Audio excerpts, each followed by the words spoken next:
السلام علیکم دوستو، کیسے ہیں آپ؟ ناول کی 9ویں قسط لے کر میں حاضر ہوں اور ہمارا ناول ہے من کے محلے میں۔ شروع کرتے ہیں۔ مکلاوے کے تقریباً 2 ماہ بعد بینش اور باسط پہلی بار گاؤں آئے تھے۔ اسی دن اشال بھی کافی عرصے بعد ماہم سے ملنے ان کے گھر آئی۔ وہ سیدھی ماہم کے کمرے ہی میں چلی گئی تھی۔ اس دوران ماہم اور اشال کی چند ملاقاتیں ہوئیں، مگر مزمل کے متعلق ماہم نے کبھی کوئی بات نہیں کی تھی۔ اسی بات کا غصہ اشال کو تھا۔ ماہم نے اشال کو کمرے میں داخل ہوتے دیکھا تو بول اٹھی، تم کیسے آ گئی؟ ماہم نے خوش اخلاقی سے پوچھا، جیسے وہ ہر روز آتا ہے۔ اشال کے ایک ہی جملے نے ماہم کو چپ لگا دی۔ وہ نظریں جھکائے ادھر ادھر دیکھنے لگی۔ ایسی خراشیں گھاؤ بن جاتی ہیں، میں نے کہا تھا نا، اشال نے یاد دہانی کرواتے ہوئے کہا۔ ماہم نے بھی اپنی کلائی کی طرف دیکھتے ہوئے جواب دیا، کوئی گھاؤ نہیں ہے۔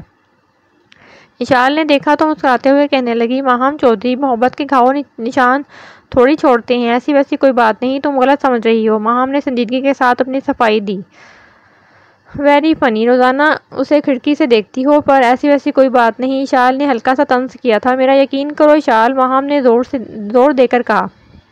اوکے فائن، کر لیا تمہارا یقین۔ Can you explain this to me? کیوں دیکھتی ہو اسے؟ اشال نے بغیر کسی لحاظ کے ماہم کو کہہ دیا۔ ماہم گردن جھکائے بیٹھی تھی، اس کی آنکھوں میں نمی آ چکی تھی۔ ماہم چودھری، مجھے تم پر پورا یقین ہے، تم صرف اپنے دل کو یقین دلاؤ کہ ایسی ویسی کوئی بات نہیں۔ زندگی کے فیصلے دماغ سے کیے جاتے ہیں، دل سے نہیں۔ ماہم نے اپنی طرف سے مدلل دلیل پیش کی تھی۔ شٹ اپ، کسے دھوکہ دے رہی ہو، خود کو یا مجھے؟ جو تم کہہ رہی ہو اگر یہ سچ ہے تو محبت کی اس کھڑکی کو ہمیشہ ہمیشہ کے لیے بند کر دو اور شموم سے شادی کر لو۔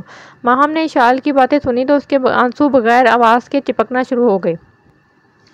زیادہ ایموشنل مت ہو، بی پریکٹیکل۔ میں سمجھتی ہوں تمہاری یہ ڈف اینڈ ڈم سی محبت یہ سوسائٹی نہیں سمجھے گی۔ کوئی دیکھے گا تو کہے گا لڑکی کی شادی کی عمر ہو گئی ہے، اس کی فوراً شادی کر دو، وہ بھی پاگلوں کی طرح 2 ماہ سے آ رہا ہے۔ یہ تو موبائل اور اسے موبائل اور اسے حقیقت بتا دو۔ کیسی حقیقت؟ ماہم نے جلدی سے اسے اپنے آنسو صاف کرتے ہوئے پوچھا۔ یہی کہ تمہاری منگنی ہو چکی ہے۔ یہ تو مجھے بھی پتا ہے کہ میری منگنی ہو چکی ہے، ماہم نے گھائل آواز کے ساتھ اقرار کیا تھا۔ پھر مت بنو ایجنٹ، اشال نے یہ کہا ہی تھا۔ ماہم نے کھلی کھڑکی کا پردہ پیچھے ہٹایا اور کھڑکی کے پاس پڑی ہوئی ایزی چیئر پر گردن جھکا کر بیٹھ گئی۔ ماہم چند منٹ اسی حالت میں بیٹھی رہی۔ اشال کی نظریں اس پر مرکوز تھیں۔ ماہم کچھ کہنا چاہتی تھی، پھر اس نے اپنا ارادہ بدل دیا اور صرف شکایتی نظروں سے اشال کی طرف دیکھا۔ اشال اٹھ کر اس کے پاس گئی اور معذرت خواہانہ انداز میں بولی، ماہم سوری، غصے میں پتہ نہیں کیا کہہ گئی، یار مجھے تمہاری فکر ہے۔ I hope you understand my concern۔ بند دروازے پر دستک ہوئی۔ ماہم ایزی چیئر سے اٹھی، ڈریسنگ ٹیبل کے شیشے میں خود کو دیکھا، اپنے بال سیدھے کیے، چہرہ ٹشو سے صاف کیا۔ کھول دو دروازہ، مومنا نے دروازہ پیٹتے ہوئے آواز لگائی۔ ماہم نے اشال کو اشارہ کیا، جس نے جلدی سے دروازہ کھول دیا۔ اتنی دیر لگا دی دروازہ کھولنے میں؟ مومنا نے اندر داخل ہوتے ہی کہہ دیا۔ بس کچھ بات کر رہے تھے، اشال نے جلدی سے جواب دیا۔ باتیں سننی ہیں تو نیچے آ جاؤ، بینش باجی لاہور سے آئی ہوئی ہیں، نیچے امی کے پاس بیٹھی ہیں، جب سے آئی ہیں اپنے سسرال کے قصے سنائی جا رہی ہیں۔ امی نے بلایا ہے، جلدی آ جائیں، چائے بنا رہی ہوں۔ مومنا نے جاتے جاتے ایک ساتھ کافی ساری باتیں کہہ دیں۔ کیا کیا بتاؤں مامی جی، بیگم صاحبہ بڑی اچھی ہیں۔ ابھی 10 دن پہلے کی بات ہے، جو کام والی ماسی تھی نا، اس نے کام چھوڑ دیا، باذلہ کے پرچے ہونے والے ہیں، مزمل صاحب اسے کام نہیں کرنے دیتے۔ خالہ بلقیس سے اتنا کام ہوتا نہیں، مجھ سے دیکھ کر نہیں رہا گیا، پھر میں شروع ہوئی اور چٹ پٹ سارے کام ختم کر دیے۔ بیگم صاحبہ نے دیکھا تو 1000 کا نوٹ اور ایک سوٹ اسی ٹائم انعام میں دیا، پھر کہنے لگی، بینش اچھا نہیں لگتا کہ تو بیٹھی رہے اور تیری ساس کام میں لگی رہی۔ بینش یہ بتا، مزمل صاحب کو کیا تکلیف ہے جو باذلہ کو کام نہیں کرنے دیتے؟ اشال نے بینش کی باتوں کے نہ تھمنے والے سلسلے کو روکا اور اسی کے انداز میں اس سے پوچھا۔ مزمل صاحب تو بہت اچھے ہیں جی، باذلہ سے چھوٹی بہنوں کی طرح پیار کرتے ہیں، کہتے ہیں تمہیں ڈاکٹر بناؤں گا۔ چائے؟ مومنا چائے کی ٹرے اٹھائے کھڑی تھی۔ بینش اسے بتاؤ کہ باذلہ کتنا پڑھی ہے؟ ماہم نے مومنا کی طرف دیکھتے ہوئے کہا۔ مومنا نے میز پر چائے کی ٹرے رکھی اور باری باری سب کو چائے پیش کی۔ چائے کے دوران بھی بینش کی باتوں کا نہ ختم ہونے والا سلسلہ جاری رہا۔ مریم بی بی نے چائے پی اور نماز پڑھنے چلی گئی۔ مومنا کو ماہم نے پڑھنے بھیج دیا۔ تمہارے مزمل صاحب کیسے ہیں؟ اشال نے ماہم کی طرف دیکھتے ہوئے بینش کی پھر سے چابی گھما دی۔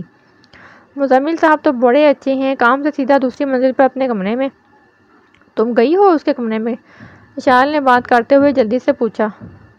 دیکھنا تو چاہتی تھی پر باسط نے منع کیا ہے، صرف بازلہ کو جانے کی اجازت ہے ان کے کمرے میں۔ ایسا کیا ہے وہاں؟ اشال نے اشتیاق سے پوچھا۔ پتہ نہیں، بازلہ بتا رہی تھی مزمل بھائی کو بالکل پسند نہیں کہ کوئی ان کی چیزوں کو ہاتھ بھی لگائے۔ بازلہ نے یہ بتایا تھا ان کے کمرے کا سارا سامان باہر کے ملکوں کا ہے۔ اچھا یہ تو بتاؤ تمہارے صاحب کو کھانے میں کیا کیا پسند ہے؟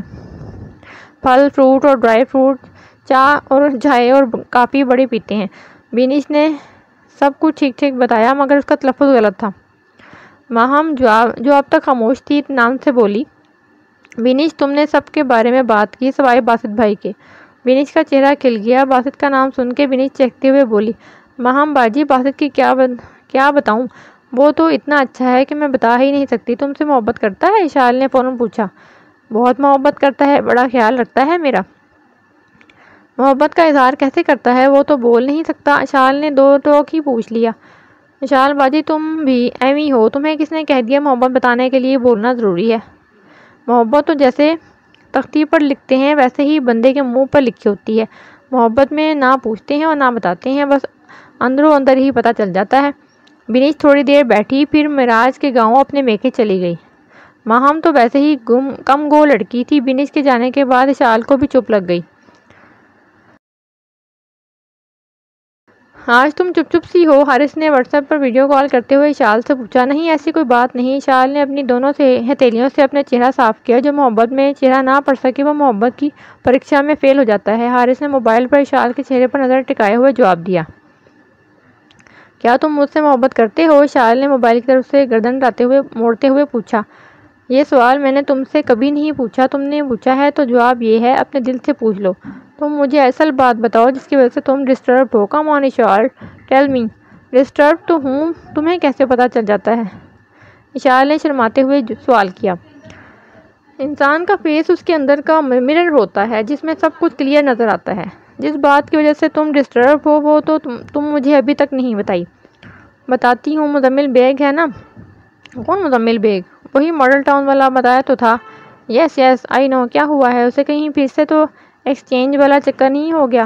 حارث نے اشال کو تنگ کرنے کے لیے شرارت کی۔ شٹ اپ حارث، تمہاری انگلش تو بڑی بہتر ہو گئی ہے، اب تو شٹ اپ کہہ کر چپ کرواتی ہو۔ حارث نے بات لگائی۔ ارے کہاں، اسپوکن انگلش والے ٹیچر کہتے ہیں گھر جا کر انگلش میں بات کرو۔ ابا اماں سے کیا بات کروں، ماہم سے بات کرتی ہوں تو انگلش کے لفظوں کا استعمال کرتی ہوں۔ آج بینش نے تو بالکل دیسی بنا دیا تھا۔ ایک نئی بوڑھی سہیلی بنی ہے، ان سے بھی اردو میں ہی میں بات کرنی پڑتی ہے۔ بوڑھی سہیلی کون؟ حارث کو تجسس پیدا ہوا۔ مزمل بیگ کی دادی ممتاز بیگم۔ تم نے مزمل بیگ کی بات شروع کی تھی، وہی تو۔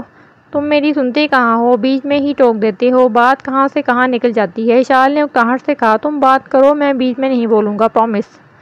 2 ماہ پہلے مزمل بیگ بارات کے ساتھ آیا، اسے ماہم سے محبت ہو گئی۔ ماہم کو بھی اس سے محبت ہے پر وہ مانتی نہیں۔ وہ ماڈل ٹاؤن سے روزانہ معراج کے پچھلے 2 ماہ سے آ رہا ہے۔ فجر کی نماز کے بعد ایک نظر اسے دیکھتا اور پھر چلا جاتا ہے۔ تمہیں پتہ تو ہے ماہم کی منگنی سمون سے طے ہے، جو وہ توڑنا نہیں چاہتی۔ کہتی ہے اپنے ابو کی زبان کا پاس رکھوں گی۔ میں چاہتی ہوں کسی بھی طرح مزمل اور ماہم کی شادی ہو جائے، جائز یا ناجائز کسی بھی طریقے سے۔ تم یہ کیوں چاہتی ہو؟ ماہم کے لیے، شاید مزمل کے لیے۔ میں چاہتی ہوں میرے ماں باپ کی وجہ سے جس محرومی میں اس نے زندگی گزاری ہے اس کا ازالہ ہو سکے۔ میرے ماں باپ نے اس کے ساتھ اچھا نہیں کیا، وہی کچھ اس کے پیرنٹس نے تمہارے ساتھ بھی تو کیا تھا۔ مجھے تو اماں ابا نے اتنا پیار دیا کہ اپنے ماں باپ سے نفرت سی ہو گئی ہے مجھے۔ میں کچھ کہوں؟ کہو۔ اشال دیکھو، تم گلٹی فیل مت کرو، تم نے مزمل کے ساتھ کوئی زیادتی نہیں کی۔ جہاں تک ماہم اور اس کی شادی کا سوال ہے اسے وقت پر چھوڑ دو۔ تمہارے قصوں میں اپنی لو سٹوری تو گم ہو گئی ہے۔ میں جون میں آ رہا ہوں، حکیم صاحب کو بتا دینا، نکاح کر کے ہی واپس جاؤں گا۔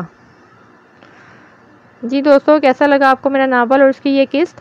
آپ کمنٹس کر کے مجھے ضرور بتائیے گا۔ نیکسٹ ایپیسوڈ کے ساتھ حاضر ہوں گی۔ اللہ حافظ۔